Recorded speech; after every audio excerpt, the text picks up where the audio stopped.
ನಮಸ್ಕಾರ ಕದಂಬ ನ್ಯೂಸ್ಗೆ ಸ್ವಾಗತ. ನಾನು ಸೋನಿಕಾ ಸುದೇಶ್. ಮೊದಲಿಗೆ ಮುಖ್ಯಾಂಶಗಳು. ಕಂದಾಯ ಸಾಫ್ಟ್ವೇರ್ ಲೋಪದೋಷ ಸರಿಪಡಿಸಿ ಶಾಸಕ ಡಾಕ್ಟರ್ ಶೈಲೇಂದರ್ ಬೆಲ್ದಳೆ ಆಗ್ರಹ. 79th independence day Har Ghar Tiranga ಅಭಿಯಾನಕ್ಕೆ ಚಾಲನೆ. ಎಟಿಎಂ ಕಿಯೋಸ್ಕ್ ಮುರಿದು ಹಣ ಕದಿಯುತ್ತಿದ್ದ ಕಳ್ಳನ ಬಂಧನ. ಸುದ್ದಿಯ ವಿವರಗಳು. ಕರ್ನಾಟಕ ವಿಧಾನಸಭೆ ಅಧಿವೇಶನದಲ್ಲಿ ಇಂದು ಕಂದಾಯ ಇಲಾಖೆ ಭೂ ಸುಧಾರಣೆ ಕಾಯ್ದೆ ಬಿಲ್ ಮೇಲಿನ ಚರ್ಚೆಯಲ್ಲಿ ಶಾಸಕ ಡಾಕ್ಟರ್ ಶೈಲೇಂದರ್ ಬೆಲ್ದಳೆ ಮಾತನಾಡಿದರು. ಅವರು ಕಂದಾಯ ಇಲಾಖೆಯ ಕೆಲ ಸಾಫ್ಟ್ವೇರ್ಗಳಲ್ಲಿ ಇರುವ ಲೋಪದೋಷದಿಂದ ರೈತರಿಗೆ, ಜನಸಾಮಾನ್ಯರಿಗೆ ಆಗುತ್ತಿರುವ ತೊಂದರೆ ಬಗ್ಗೆ ಸಭಾಧ್ಯಕ್ಷರ ಮೂಲಕ ಸರ್ಕಾರದ ಗಮನ ಸೆಳೆದು ಇವುಗಳನ್ನು ಸರಿಪಡಿಸುವಂತೆ ಆಗ್ರಹಿಸಿದರು.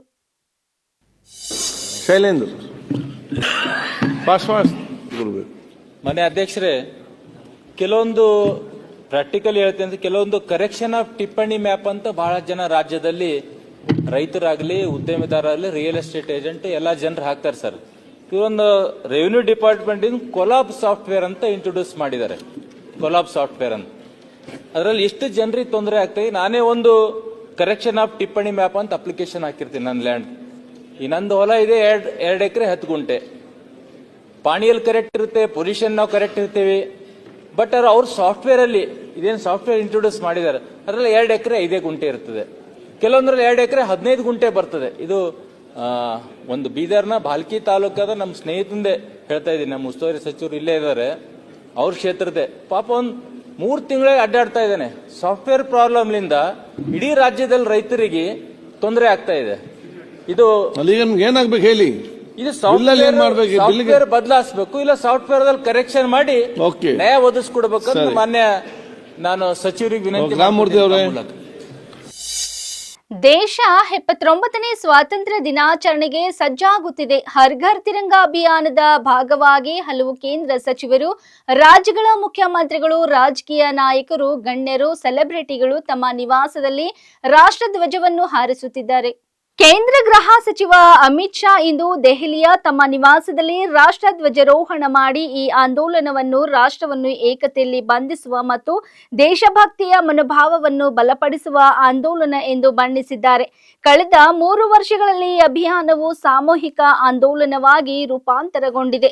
ವಿವಿಧ ಕ್ಷೇತ್ರಗಳ ನಾಗರಿಕರು ದೇಶದಾದ್ಯಂತ ಉತ್ಸಾಹದಿಂದ ಭಾಗವಹಿಸುತ್ತಿದ್ದಾರೆ. ದೇಶದ 140 ಕೋಟಿ ನಾಗರಿಕರು, ಈ ದೇಶದ ಸ್ವಾತಂತ್ರ್ಯ ಹೋರಾಟಗಾರರು ತಮ್ಮ ತ್ಯಾಗ, ತಪಸ್ಸು ಮತ್ತು ಸಮರ್ಪಣೆಯ ಮೂಲಕ ಅರಿತುಕೊಂಡ ಮುಕ್ತ ಭಾರತವನ್ನು ಅಭಿವೃದ್ಧಿಪಡಿಸಲು ಮತ್ತು ಅದನ್ನು ಅತ್ಯುತ್ತಮವಾಗಿಸಲು ದೃಢ ನಿಶ್ಚಯ ಹೊಂದಿದ್ದಾರೆ ಎಂಬುದನ್ನು ಈ ಅಭಿಯಾನವು ತೋರಿಸುತ್ತದೆ ಎಂದು ಅಮಿತ್ ಶಾ ಹೇಳಿದ್ದಾರೆ.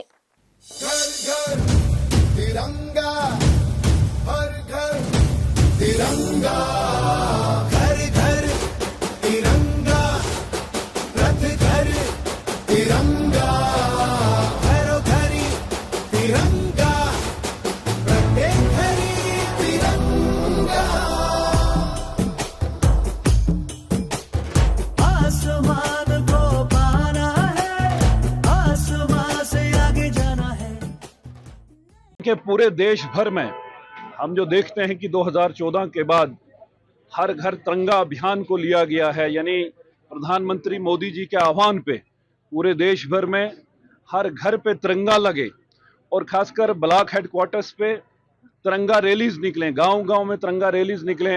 वो एडमिनिस्ट्रेशन की तरफ से हों, वो एनजीओज या सिविल सर्विसेज जो लोग हैं, ऐसे एसोसिएशन वो करें। पार्टी लेवल पे भी हमें एज ए कार्यकर्ता के नाते भारतीय जनता पार्टी हर मंडल पे इस कार्यक्रम को कर रही है और हमने तिरंगे अपने लेवल पे मंगवा के लोगों को बांटे हैं, अपने कार्यकर्ताओं को देके। ये न केवल भारतीय जनता पार्टी का कार्यक्रम है, बल्कि हमने आह्वान किया था कि ये पार्टी पॉलिटिक्स से ऊपर उठ के, जात पात से ऊपर उठ के इस कार्यक्रम को हमको सेलिब्रेट करना है।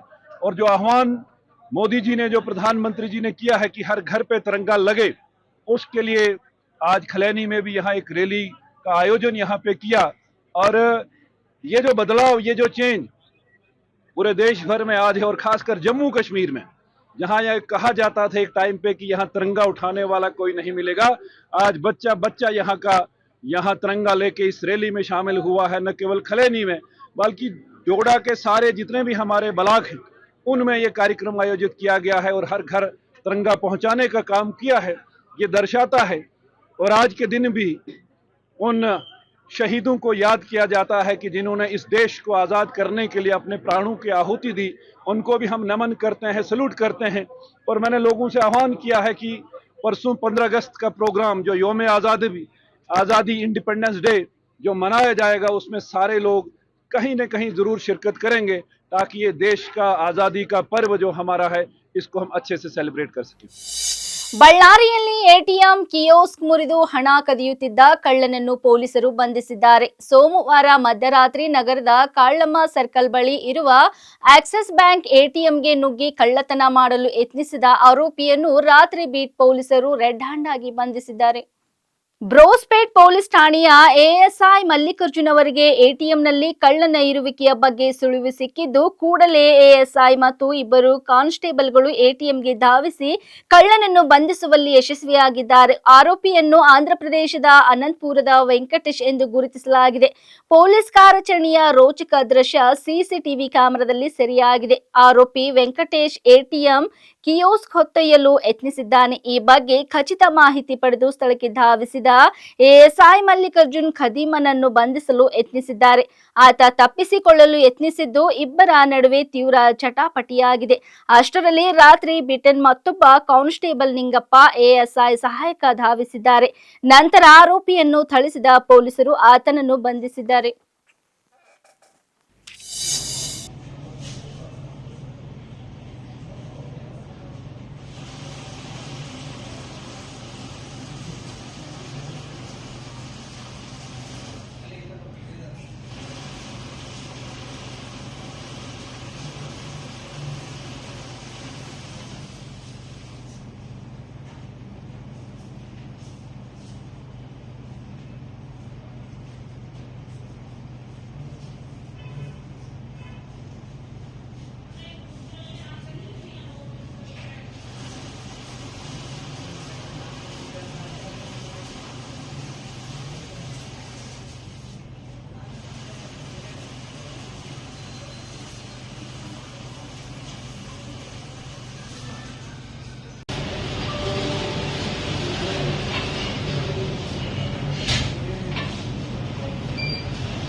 ಭಾಗ್ಯನಗರ ಕೃಷಿ ಉತ್ಪನ್ನ ಮಾರುಕಟ್ಟೆಯಲ್ಲಿ ತರಕಾರಿ ವ್ಯಾಪಾರ ಸಮಯ ನಿಗದಿಗೆ ಕೊನೆಗೂ ತೀರ್ಮಾನ ಕಂಡು ಬಂದಿದೆ. ರೈತರ ಹಲವು ದಿನಗಳ ಒತ್ತಾಯದ ಬಳಿಕ ಆಡಳಿತಾಧಿಕಾರಿ ಮತ್ತು ತಹಸೀಲ್ದಾರ್ ಮನೀಶ್ ಪತ್ರಿ ಅಧ್ಯಕ್ಷತೆಯಲ್ಲಿ ನಡೆದ ಸಭೆಯಲ್ಲಿ ಬಹುಮತದ ಅಭಿಪ್ರಾಯದಂತೆ ಬೆಳಗ್ಗೆ 8 ರಿಂದ 11 ಗಂಟೆವರೆಗೆ ವ್ಯಾಪಾರ ವಹಿವಾಟು ನಡೆಯುವಂತೆ ತಾತ್ಕಾಲಿಕ ಆದೇಶ ಹೊರಡಿಸಲಾಗಿದೆ. ಮಾರುಕಟ್ಟೆ ಆರಂಭವಾದ ಕಾಲದಿಂದಲೇ ತರಕಾರಿ ವ್ಯಾಪಾರ ಬೆಳಗಿನ ವೇಳೆಯಲ್ಲೇ ನಡೆಯುತ್ತಿತ್ತು. ಆದರೆ ಕೋವಿಡ್ ಅವಧಿಯಲ್ಲಿ ತಾತ್ಕಾಲಿಕ ಸಮಯ ಬದಲಾವಣೆ ಮಾಡಿದ ನಂತರ ರೈತರಿಗೆ ತೊಂದರೆಗಳು ಹೆಚ್ಚಾಗಿದ್ದವು. ಕೆಲ ಮಂಡಿ ವ್ಯಾಪಾರಸ್ಥರು ತಮ್ಮ ಸೌಲಭ್ಯಕ್ಕೆ ತಕ್ಕಂತೆ ಸಮಯವನ್ನು ನಿಗದಿಪಡಿಸುತ್ತಿದ್ದಾರೆಂಬ ಆರೋಪ ರೈತರಿಂದ ಕೇಳಿ ಬಂದಿತ್ತು. ದಿನಕ್ಕೊಂದು ಬದಲಾವಣೆಯಾದ ಸಮಯ ರೈತರಲ್ಲಿ ಗೊಂದಲ ಉಂಟು ಮಾಡಿತು. ಇತ್ತೀಚೆಗೆ ನಡೆದ ಸಭೆಯಲ್ಲಿ ಮಧ್ಯಾಹ್ನ 2 ಗಂಟೆಗೆ ವ್ಯಾಪಾರ ವಹಿವಾಟು ನಡೆಸುವ ತಾತ್ಕಾಲಿಕ ನಿರ್ಧಾರ ಕೈಗೊಂಡಿದ್ದರು. ರೈತರ ಅಸಮಾಧಾನ ತೀವ್ರಗೊಂಡ ಹಿನ್ನೆಲೆಯಲ್ಲಿ ಇಂದು ಮತ್ತೆ ಸಭೆ ಸೇರಿ ಬೆಳಗಿನ ಸಮಯಕ್ಕೆ ಬದಲಾವಣೆ ತೀರ್ಮಾನಿಸಲಾಯಿತು. ಸಭೆಯಲ್ಲಿ ಮಾರ್ಕೆಟ್ ಕಾರ್ಯದರ್ಶಿ ಅಂಜುಮ್ ಸೇರಿದಂತೆ ಅಧಿಕಾರಿಗಳು ಹಾಜರಿದ್ದು ತಾತ್ಕಾಲಿಕ ಸಮಯ ಜಾರಿಗೊಳಿಸುವಂತೆ ಆದೇಶಿಸಲಾಗಿದೆ. ರೈತರು ಈ ನಿರ್ಧಾರಕ್ಕೆ ಸಮಾಧಾನ ವ್ಯಕ್ತಪಡಿಸಿದ್ದಾರೆ. 2 o'clock ಇಂದ ನೋಡೋಣ ಅಥವಾ 12 ಗಂಟೆಯಿಂದ ನೋಡೋಣ ಮಧ್ಯಾಹ್ನ. ಸೊ ಮಾರ್ನಿಂಗ್ 1 ಮಂತ್ ಟ್ರಯಲ್ ನೋಡೋಣ, ನೆಕ್ಸ್ಟ್ 1 ಮಂತ್ ಮಧ್ಯಾಹ್ನದ ಟ್ರಯಲ್ ನೋಡೋಣ. ಸೊ 2 ಮಂತ್ ಟ್ರಯಲ್ ಪೀರಿಯಡ್ ನಾವು ನೋಡೋದು. ಅದಾದ್ಮೇಲೆ ನೇರವಾಗಿ ರೈತರು ಕರೆದು ಅವರಿಗೆ ಯಾವ ಟೈಮಿಂಗ್ಸ್ ಅನುಕೂಲ ಆಗುತ್ತೆ ಅಂತ ಹೇಳ್ಬಿಟ್ಟು ನಾವು ಡಿಸಿಷನ್ ಬಂದ್ಬಿಡ್ಬೋದು. ಓಕೆ,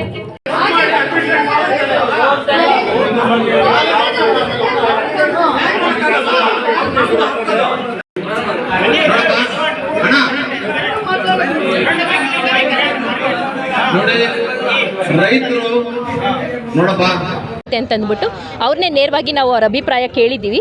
ಸೊ ಸ್ವಲ್ಪ ಜನ ಮೆಜಾರಿಟಿ ಜನ ಬಂದು 8 ಗಂಟೆಯಿಂದ 11 ಗಂಟೆ ಅಂತ ಇರಲಿ ಅಂತ ಹೇಳಿದ್ರು. ಬಟ್ ಸ್ವಲ್ಪ ಜನ ಬಂದು ನಮಗೆ ಒಂದು 12 ಗಂಟೆ ಮೇಲೆ ಆದರೆ ಅನುಕೂಲ ಆಗುತ್ತೆ, ಯಾಕಂದರೆ ಟ್ರಾನ್ಸ್ಪೋರ್ಟೇಷನ್ ಆಗಲಿ ಅಥವಾ ಇಲ್ಲಿ ಟ್ರಾಫಿಕ್ ಜಾಮ್ ಆಗಲಿ ಅದೆಲ್ಲ ಸ್ವಲ್ಪ ಕಂಟ್ರೋಲಿಗೆ ಬರುತ್ತೆ, ಮತ್ತು ರೈತರು ಬರೋಕ್ಕೂ ಅನುಕೂಲ ಆಗುತ್ತೆ ಅಂತಂದ್ಬಿಟ್ಟು 2 ಸೈಡಿಂದನೂ ಅಭಿಪ್ರಾಯಗಳು ಬಂದಿದ್ದಾವೆ. ಅದಕ್ಕೆ ನಾವು ಇವಾಗ ತೊಗೊಂಡಿರೋ ಡಿಸಿಷನ್ ಏನು ಅಂತಂದರೆ 1 ತಿಂಗಳು 8 ಗಂಟೆಯಿಂದ 11 ಗಂಟೆ ಬೆಳಗ್ಗೆ ಹೊತ್ತು ಒಂದು ಟ್ರಯಲ್ ಮಾಡ್ತೀವಿ ತರಕಾರಿಗೆ. ನೆಕ್ಸ್ಟ್ ತಿಂಗಳು ಬಂದು 12 ಗಂಟೆಯಿಂದ ಒಂದು ಟ್ರಯಲ್ ಮಾಡ್ತೀವಿ. ಅದಾದಮೇಲೆ ಮತ್ತೊಂದು ಸಲ ರೈತರನ್ನ ನೇರವಾಗಿ ಕರೆದು ಅವ್ರಿಗೆ ಯಾವುದು ಅನುಕೂಲ ಆಗಿದೆ 2 ಟೈಮಿಂಗ್ಸಲ್ಲಿ ಅಂತ ನೇರವಾಗಿ ಕೇಳಿ ಅದ್ರ ಪ್ರಕಾರ ನಾವು ಟೈಮ್ ಫಿಕ್ಸೇಷನ್ ಮಾಡೋಕ್ಕೆ ಅಂತಂದ್ಬಿಟ್ಟು ಒಂದು ಡಿಸಿಷನ್ನ ನಾವು ತೊಗೊಂಡಿದ್ದೀವಿ ಇವತ್ತು. ಆಗಸ್ಟ್ 17ರಂದು ನಡೆಯಲಿರುವ ಕರ್ನಾಟಕ ಪ್ರದೇಶ ಬಲಿಜ ಸಂಘದ ಚುನಾವಣೆಯಲ್ಲಿ ಶ್ರೀ ಕೃಷ್ಣ ದೇವರಾಯ ಸಿಂಡಿಕೇಟ್ 25 ಅಭ್ಯರ್ಥಿಗಳಿಗೆ ತಮ್ಮ ಅಮೂಲ್ಯವಾದ ಮತಗಳನ್ನು ನೀಡುವ ಮೂಲಕ ಎದುರಾಳಿಗೆ ತಕ್ಕ ಉತ್ತರ ನೀಡುವ ಮೂಲಕ ನಮ್ಮ ಸಿಂಡಿಕೇಟ್ ಅಭ್ಯರ್ಥಿಗಳ ಕೈ ಹಿಡಿಯುವ ಕೆಲಸವಾಗಬೇಕು ಎಂದು ಕರ್ನಾಟಕ ಪ್ರದೇಶ ಬಲಿಜ ಸಂಘ ಮತ್ತು ಆನೇಕಲ್ ತಿಮ್ಮಯ್ಯ ಚಾರಿಟೇಬಲ್ ಟ್ರಸ್ಟ್ ಹಾಲಿ ರಾಜ್ಯ ಕಾರ್ಯದರ್ಶಿ ಹಾಗೂ ರಾಜ್ಯಾಧ್ಯಕ್ಷ ಸ್ಥಾನದ ಅಭ್ಯರ್ಥಿ ಸಿಕೆ ಜಗದೀಶ್ ತಿಳಿಸಿದ್ದಾರೆ.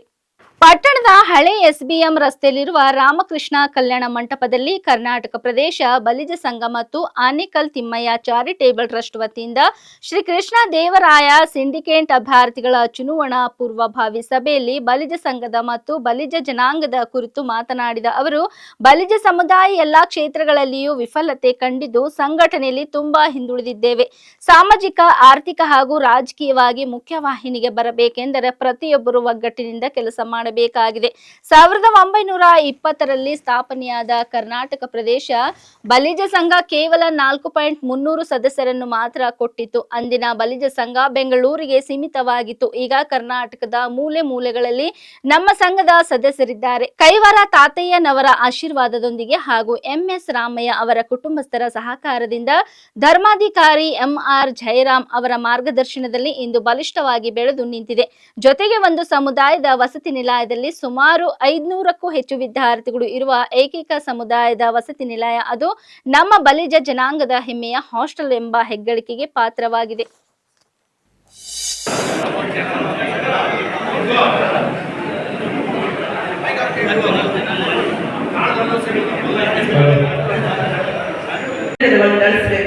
ಯಾಕಂದ್ರೆ ಅಂತ ಒಂದು ಧೈರ್ಯ ಆಗ್ಬೋದು, ಅಂತ ಒಂದು ಸಾಹಸ ಮಾಡೋದಕ್ಕೆ ಎಲ್ಲರಿಂದನೂ ಆಗೋದಿಲ್ಲ. ವಿದ್ಯಾರ್ಥಿಗಳಿಗೆ ಸಾಲ ನನಗೆ ಪ್ರತಿ ತಾಲೂಕಿನಲ್ಲೂ ಸಹ ನಾನು ಒಂದು ಬಲಿಜ ವಿದ್ಯಾರ್ಥಿ ನಿಲಯವಿರಬೇಕು. ಪ್ರತಿ ತಾಲೂಕಿಗೂ ಕೇಂದ್ರ ಸಂಘದಿಂದ ಅದನ್ನು ನಡೆಸಲಿಕ್ಕೆ ಸಹಾಯವನ್ನು ಮಾಡತಕ್ಕಂತ ಒಂದು ಪರಿಸ್ಥಿತಿಯನ್ನು ಸೃಷ್ಟಿ ಮಾಡಬೇಕು. ಇವತ್ತು ಏನು 8,000 ನಮ್ಮ ಗುರಿಯನ್ನು ಇಟ್ಕೊಂಡು ನಾವು ಬಂದಿದ್ದೇವೆ ನಿಮ್ಮ ಮಧ್ಯೆ. ನಾವು ಯಾವುದೇ ಸುಳ್ಳು ಭರವಸೆಗಳನ್ನು ಕೊಟ್ಟು ಕಾಕತೀಯ ತಾಳಿಯವಾಗಿ ಏನೋ ಒಂದನ್ನ ಹೇಳಿ ನಿಮ್ಮನ್ನ ಮತ ಕೇಳಲಿಕ್ಕೆ ಬಂದಿಲ್ಲ. ಇವತ್ತು ಇಲ್ಲಿ ಕೂತಿರ್ತಕ್ಕಂಥ ಪ್ರತಿಯೊಬ್ರು ನಾನು ನಿಮ್ಮಲ್ಲಿ ಮನವಿ ಮಾಡೋದು ಒಂದೇನೇನೆ, ಮತದಾರ ಯಾರಿದ್ದಾರೆ ಅವರನ್ನ ಮೊದಲು ಸಂಪರ್ಕ ಮಾಡಿ. ಇಲ್ಲಿ ನಾವು ನಿಮಗೆ ತಿಳಿಸಿರ್ತಕ್ಕಂಥ ವಿಚಾರವನ್ನು ಅವರಿಗೆ ತಿಳಿಸಿ ಇವತ್ತು ಹೊಸದಾಗಿ ಒಂದು ಪ್ರಾರಂಭ ಮಾಡಿದ್ದಾರೆ. ಆಯಾ ಜಾಗದಲ್ಲಿ ಅವರವರೇ ಮತ ಕೇಳೋದು ಅಷ್ಟೇ, ಬೇರೆಯವ್ರಿಗೆ ಬೇಡ. ನಮಗೊಂದು ಮತ ಕೊಟ್ಕೊಡಿ, ನೀವು ಬೇರೆಯವ್ರಿಗೆ ಯಾರಿಗಾದ್ರೂ ಹಾಕ್ಕೊಡಿ. ಚಿಕ್ಕಬಳ್ಳಾಪುರದಲ್ಲಿ ಶುರು ಮಾಡಿದ್ದಾರೆ. ಅಬ್ಬರ ನವೀಕರಣ ಕಾಂಪಿಟೇಷನ್ ಇಲ್ಲಪ್ಪ, ನಾನು ಚಿನ್ನ ಹೋಗ್ತೀವಿ, ಆದ್ರೆ ನೀವು ನಮಗೊಂದು ಓಟ. 2.5 ಕೋಟಿ ರೂಪಾಯಿಗಳನ್ನು ಖರ್ಚು ಮಾಡಿ 12,500 ಬೋಗಸ್ ಅಪ್ಲಿಕೇಶನ್ಸ್ ಅನ್ನ ನಮ್ಮ ಒಂದು ಸಂಸ್ಥೆಗೆ ಇವತ್ತು ಪೋಸ್ಟ್ ಮಾಡ್ತಾರಲ್ಲ, ಆ ಒಂದು ಸಿಂಡಿಕೇಟ್ಗೆ ನೀವು ವೋಟ್ ಹಾಕ್ಬೇಕನ್ನುವಂತಹ ವಿಚಾರವನ್ನು ನಾವೆಲ್ಲರೂ ಕೂಡ ಇವತ್ತು ಆತ್ಮಾವಲೋಕನ ಮಾಡ್ಕೊಳ್ಬೇಕಾಗುತ್ತೆ ಬಂದಿದೆ. ಇವತ್ತು ಸಮುದಾಯದಲ್ಲಿ ಗೊಂದಲವನ್ನ ಮಾಡ್ತಾ ಇರುವಂಥವ್ರು ಯಾರು, ಸಮುದಾಯವನ್ನ ಡಿವೈಡ್ ಮಾಡ್ತಾ ಇರುವಂಥವ್ರು ಯಾರು? ನಾನು ಈ ವೇದಿಕೆಯ ಮೂಲಕ ಅವರಿಗೆ ಒಂದು ಪ್ರಶ್ನೆಯನ್ನು ಕೇಳ್ತೀನಿ, ನನ್ನ ಹೆಸರು ತೆಗೆದುಕೊಳ್ಳೋಕೆ ಹೋಗೋದಿಲ್ಲ.